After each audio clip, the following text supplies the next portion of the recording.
Dans la paracha de cette semaine, Parachat est mort, nous avons toutes les lois concernant les Kohanim.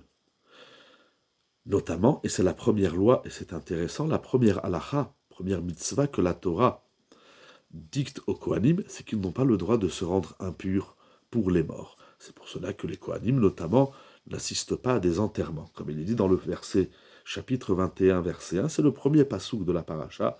Vayomer Adonai el Moshe emor el Kohanim bene Aaron ve'amarta alehem le nefesh lo itama be'amav. Donc Dieu parle à Moshe et lui dit de dire aux Kohanim de ne pas se rendre impurs au contact d'un mort. La Gemara, au traité Baba Metzia d'Afkouflut Dalet Amoud Aleph, nous livre un enseignement quelque peu surprenant. La Gemara nous raconte qu'un jour, le maître Rabba Baravoua a rencontré le prophète Eliaou Hanavi, dans le cimetière des Goyim. Alors, Rabba Baravoua va lui poser la question, mais puisque toi, Eliaou Hanavi, tu es Cohen, effectivement, comme dit Rashi, dans Baba Metzia, Koufliou Dalet, Amoudbet, de certains disent que Eliaou Hanavi, il est Pinchas, or Pinchas, il est Cohen. Alors il dit, puisque tu es Cohen, qu'est-ce que tu fais dans un cimetière? Un Cohen n'a pas le droit de rentrer dans un cimetière. Regardez la réponse de la Gemara, c'est une étude en soi. Mais il y a ici une question soulevée par un grand Rishon, un grand maître, qui s'appelait le Rokeach, Rabbi El-Hazar de Garmiza. Il est l'élève de Rabbi Eliezer de Metz et de Rabbi Yehuda Achassid, notamment un des grands maîtres du passé, comme on dit, il y a à peu près 7 siècles. Il dit quelque chose d'incroyable.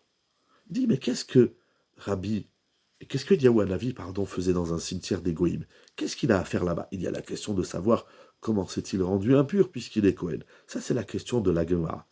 Mais le Rokeach nous demande, mais pourquoi il est là-bas? Qu'est-ce qu'il a à faire là-bas? Alors c'est vrai que la Gemara ne nous dit pas, mais le Rokeach va nous dire, qu'est-ce que Eliaou Hanavi? Je vais vous le lire, c'est extraordinaire.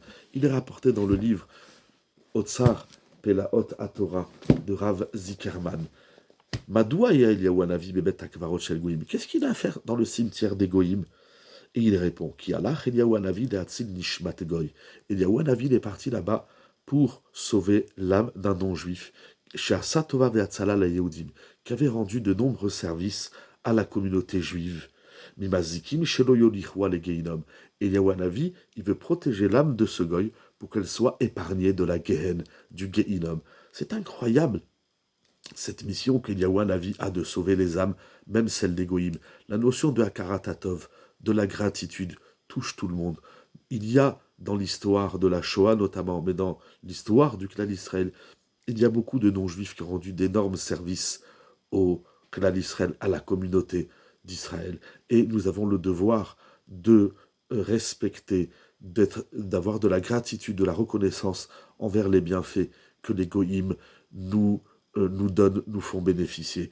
Et d'ailleurs, nous voyons ici que même de leur mort, même lorsque le Goy est mort, si tu as rendu des services, continue à avoir de la gratitude envers lui. C'est Eliaou Hanavi, dans son kavod, dans sa grandeur, dans sa keuna, dans sa nevoua, dans son niveau spirituel très élevé, qui va s'occuper de ce Goy pour le protéger du Geinom.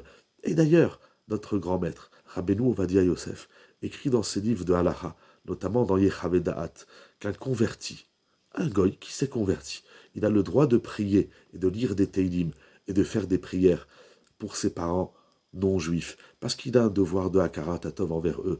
Ils n'ont pas suivi le chemin de la Torah, ils ne sont pas obligés, ils sont des Goïm.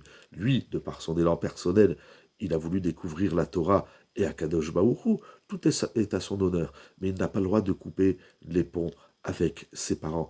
Tous non-juifs qu'ils sont, et quelle que soit la voie qu'ils ont pris, mais il doit avoir de la gratitude.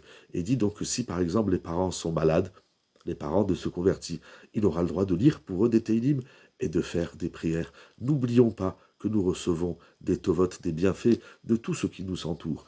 Et parfois ça peut être des goïms. Il y a de nombreux goïms qui ont sauvé des juifs pendant la Shoah ou durant d'autres événements du clan d'Israël. Tout être humain qui t'a rendu un service apprend à lui dire merci, quel que soit le milieu dans lequel il vit, quelle que soit son origine, comme on dit aujourd'hui, quelle que soit la couleur de sa peau, peu importe. Vous vous rendez compte, cet enseignement du Rokeach? Le Rokeach, c'est un des grands Rishonim. Il a étudié chez le Yéréim, chez Rabbi Yehuda Chassid. Eliaou Hanavi, dans toute sa grandeur spirituelle, il va sauver le Goy du Geinom parce qu'il a rendu d'énormes services à la communauté d'Israël. Face à Kadosh Baruch Hu, que nous nous imprégnions de ce message pour apprendre à dire merci, pour être reconnaissant envers tous ceux et toutes celles qui nous font du bien, qui nous donnent des tovotes, qui nous protègent, qui nous portent secours, quel que soit leur niveau, quel que soit le milieu d'où ils sont, d'où ils vivent et d'où ils viennent. Quelqu'un il t'a rendu un service, quelqu'un il t'a sauvé la vie, quelqu'un il t'a rendu il t'a fait un chesed, une bonté. N'oublie pas de lui dire merci. Et lui dire merci, ça va jusqu'à le sauver du Gehinom, même si tu t'appelles Eliyahu Hanavi. Shabbat Shalom ou Mevorach, dans la joie, dans la santé et dans la bonne humeur.